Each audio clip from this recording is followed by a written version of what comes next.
Today we're going to look at some Patrick Moore videos. He's the gadget that brought us the Sky at Night and later Games Master. A legend in his own right, you might agree. So let's have a look at what the gadget's got to say. I believe that the Earth is a planet, a globe nearly 8,000 miles across going around the Sun. I believe that the Moon is another globe going around the Earth, that the Sun is a star, and that the other stars are themselves suns. And I base this upon what I hope is reasonable interpretation of the facts as I've been told them, and the things that I've seen through this telescope. Next, Patrick Moore interviews two old flat earthers, and I want you to pay particular attention to the gadget's flat earth model using magnetism. And always, I encourage you to leave conclusions in the comment section. Cheers. I believe, that we're all nowadays too conventional and too regimented. We believe what we're told, and we do as we are told. What I want to do in this programme is to examine the ideas and the views of some people who aren't shackled in this way, who are quite prepared to go out on a limb and think for themselves. Now, whether they're right or whether they're wrong is neither here nor there. I may fundamentally disagree with quite a lot of what we're going to hear. This doesn't matter. This is merely a question of personal opinion. And of course, in astronomy, there's a great deal we don't know. But we are learning more every year, in fact, every month. For example, we have now the idea of going out into space with projects such as Apollo. 20 seconds out, we get a loud and clear from Frank Borman. All looks great. As the astronauts went moonward, they could see the Earth. And to most people, this new view confirmed that the world is a globe, but not to everyone. And while in Apollo 8, the commander, Colonel Borman, mentioned the views of Mr. Samuel Shenton, president of the International Flat Earth Society, who lives in Dover and who believes the Earth is shaped like a gramophone record, with the North Pole in the middle and a wall of ice all round the edge. Links very much with the statement which was given out by General Boardman, the astronaut. He spoke about the Earth in its early stages. The Earth in its early stages was revealed from the waters, and it was revealed as a four-square fabric. Like this, in fact? Absolutely like that. And this is water around it? Absolutely, yes, yes. The waters were dispelled from the Earth, and the whole thing was covered by a heaved-up structure, shamihim in the Hebrew, a heaved-up structure actually in water. What about the astronauts, then? If they didn't, in fact, go round the Earth, what did they go round? Their track goes across the Earth's surface, yes, so much so that... Here. The North Pole in the middle and the South Pole all round. Yes. The astronauts fired off from Cape Canaveral, or Kennedy as it is today. They went on an egg-shaped orbit over this like that. Keeping the same height all the time? Absolutely so. Dr. Littleton said that to put a thing into orbit, you carry it up to a height and then level off. What exactly is this line here? Oh, those result from the camera photographing the horizon, and the photographs result in these humped effects, which people are presented with that they think the Earth is round. In fact, there isn't any South Pole. No, no, no. The 60,000 miles was round the ice barrier, and so far man has not gone across the ice barrier to investigate any further. And I wonder if everything now is so stereotyped and conventional that independent thought is stifled early on. And if so, does school play a part in the stifling? I decided to ask the boys of Homewood House, near Tunbridge Wells, whether they accepted everything that their masters told them, or whether they were ready to strike out along an independent line. Why does snow fall down? It's water freezing. And it's too heavy to be held up by the atmosphere, so it falls down. Why does it fall down? This is the point. Gravity, yes. Now, what's gravity? Do you know? Yes, now, one at a time. What do you think gravity is? Well, it is, as it says, a push or a pull, which makes things fall towards the earth. This is what you've been told, isn't it? Yes. Have you ever tried to prove it? Yes. Yes. You throw a stone up in the air and it comes down and I know it does. What would you say, for example, of someone who said that the universe ended in a blank wall? Would you think this was reasonable? No, that's illogical. That is what's on the other side. Come on, you haven't had to say it yet. What do you think about it all? Well, if it does end at the wall, what's on the other side of the wall? There can't be just nothing. There's got to be something. If on the other hand, solidness forever. if on the If, on the other hand, the universe doesn't end, then it's got to go on forever, hasn't Yes. it? Well, can you imagine that? No. Of course you can't. It's like a road, never ending and never beginning. Do you ever question this? I mean, do you ever think that everything that we are taught, I'm not talking about religion at the moment, everything that we are taught about science particularly, just could be wrong, and there may be some frightful flaw that nobody's thought about? Has that ever occurred to you? Something really fundamental. I mean, in either mathematics or science itself or anything you like. What would you say then? Any idea But the molecule structure Yes, might be here we are. wrong. The molecule structure might be wrong. I mean, the molecules that we know are based on carbon. Ah, now, who told you this? Our science master. And you just accept it? Naturally, because I can't think of anything else that it could be made up of. I see, well, that's a jolly good reason. It could be some unheard of thing. Very fair. They think for themselves, but perhaps only within certain limits.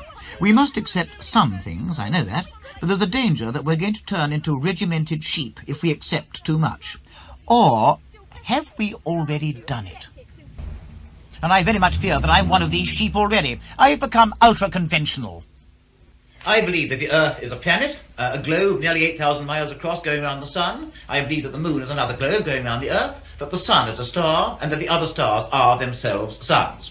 And I base this upon what I hope is reasonable interpretation of the facts as I've been told them, and the things that I've seen through this telescope. What the independent thinker has to do is to start absolutely from scratch, look out into the universe, take what he sees there, and then put his own independent opinion on it without bothering about anybody else. And this is exactly what has been done by Mr. John Bradbury of Ashton-under-Lyne, who's thrown all orthodoxy out of the window and has constructed a picture of the universe that is all his own, based partly upon theory and partly upon observations made with his strictly unorthodox telescope. Well, Mr. Bradbury, this looks like a conventional telescope, but I gather it isn't. No, it's far from being a conventional telescope because it isn't split up in the lenses. Most of the lenses in this telescope are at the eye end. Down here, the you eyepiece end, yes. Yes, there's only one object lens at the other end. What's the purpose of having so many lenses? Well, you can't get the power without. You must have the power to bring the object very much closer. With a conventional telescope, you can't do that. I would have thought that every time you passed a beam of light through an extra lens, you'd lose a bit of light. Yes, that is so. You do lose light. But looking at objects in the sky, you don't need to lose it. Looking at your map of the Earth, it looks to me as if you've got the North Pole in the middle and all directions are south. Is this correct? Yes, it is correct in that method. What about gravity? Sir Isaac Newton, when he was in an orchard in Lincolnshire, saw an apple fall from the tree, and he brought out his theory of gravity, that the gravity had drawn this apple to the ground. Yet he didn't make a law which held the other apples on. Now, he also said that if you could stand a needle up on its point without any support, he would believe that the world wasn't going round. Naturally, I had to bring out a new theory to prove the shape of the world, the shape of the Earth too, you see. Which is what you've done. Yes, that is it. And you see, no matter where we are on the Earth's surface, we will always be pulled back to the centre. And that's why you can't go to the edge of the Earth, in fact. Yes, you cannot go to the edge of the Earth. Well, let's have a look at the actual diagram of the Earth itself, shall we? And this, I think, is very interesting. There we are. Now, I know that you've got the Earth as with a flat top and kind of a round underneath. Is this correct? Yes, that is quite so. Yes, you see, this is more like a jigsaw puzzle. You can't complete it without a flat-topped Earth. So this is the entire universe, in fact? Yes, you see, you've got the full metallic stony background, and this, of course, is where the flow of magnetism is. What's this line down here? Now, this line is for the sub-semi-vacuum. It divides the pure vacuum from the semi-vacuum which surrounds the Earth itself. What about the Sun and Moon? The Moon? It's a flat disk, is it? Not actually flat. It is slightly convex, but not much on the surface. Now, it is a disk of carbon. The Moon's made of carbon? Just carbon, yes. Just a carbon disk, which shows in this. Yes. This I saw 2 years ago on the harvest moon, September moon. And this material here is plasticine phosphorus, or a material very, very similar to that. But where does that come from? Where does the plasticine phosphorus actually picked up? It's circulating in the atmosphere. When the moon's waning, it allows it to go off, and when it's waxing, it picks it up again. Now, this illustration here is more of the moon itself, with a finger-like projection coming over the top. This happened in 1953, and the finger-like projection stayed on for 3 days. There was only one there, was there? There was only one, yes, definitely one. I built another telescope, and I used an astronomer's telescope too, to prove whether I was right or not, but I couldn't see it with the astronomer's telescope. And was this due to the plasticine phosphorus spreading over the moon gradually? Yes, but I think it picked a little more up than it should have done, you see. The surface of the moon, the thickness of the surface is around about 1 inch. This has been really worked out. Mathematically, it's really been worked out. What incidentally about the sun? Do you think the sun is small also? The sun would be, I should think, about twice the size of the moon, because it can, the moon can go in the front of the sun and cover the old sun up. And that is why the sun really is only twice the distance from of the moon. And of course the sun presumably is very much hotter than the moon. Yes, if we speak of hot as hot, but the sun actually is cold. It's very, see. very cold indeed, because we couldn't get a lot of heat. The sun wasn't cold, you see. You know, I think you're going to be the first to admit that these ideas and theories of yours are not conventional ones. Correctly, yes. Well, I know that you've also given lectures at various universities. I mean, I wasn't at your lecture at Cambridge University or at Keele, but I heard about the people who were. And how do you find that other people react to your ideas? Well, some people, of course, when it's all explained thoroughly, they will accept it. But if it isn't explained thoroughly, well, of course, they think we're nutcases or something, you see.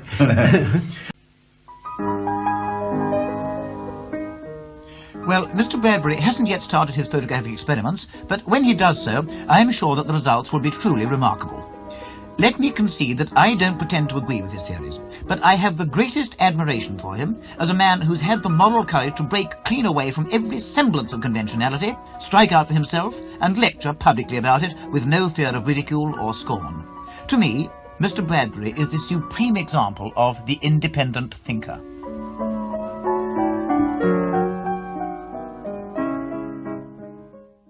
Aye, that Mr. Bradbury's something else, isn't he?